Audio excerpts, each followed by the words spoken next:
ملګرو دا اقبال پلازه ده، تاسو کتی شئ. د دې مخکې ویډیوګانې هم به تاسو کتلې وي، هغه په ټیک ټاک باندې دي، نه علاوه په سوشل میډیا نور هم د دې ویډیو ډېرې زیاتې چلیږي، خو تر اوسه پورې د دې مخنیوي لا هغه څوک چې کوم دی رانغی چې د دې مخنیوي وکړي او دا قسمه کوم حرکتونه چې دي هغه بند کړي.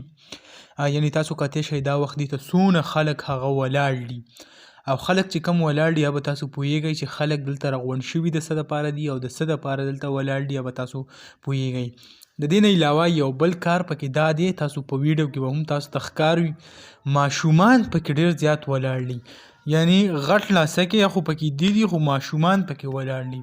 یعنې اقبال پلازې ته چې کم دی ماشومان، بوډاګان، ځوانان، د هر عمر سړي، یعنې که تاسو د دې پخوا هم چېرته په ګاډي کې تېرېږئ او دې ته وګورئ نو د 60-70 سالو خلک هم دې ته ولاړ دي، او که په داسې ورته نور غور وکئ نو د 15-16-17-18 سال هلکان چې کم دي هغه تاسو په ویډیو کې هم کتی شئ او په دې کې هم ولاړ دي. یعنې د ستنو خواته چې دا کم ماشومان ولاړ دي دا تاسو وینئ.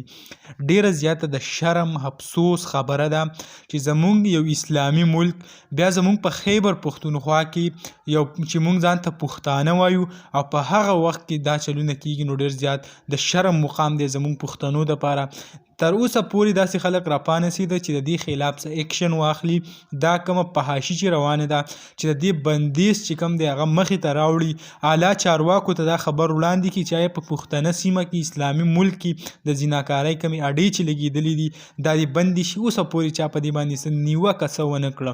یعنې کلیام چې پکې کم دی زینا کېږي، دا زینا اډه ده، ماشومان هغه زمونږ کوم را روان نسل چې دی اکه دا حالات نو خو تباه او برباد دی. دا کوم څه چې په دې پېښور کې په دې اقبال پلازه کې دي، یوازې د اقبال پلازه نه، په KPK کې ډېر زیات ځایونه داسې دي چې هلته دا کارونه ډېر زیات روان دي.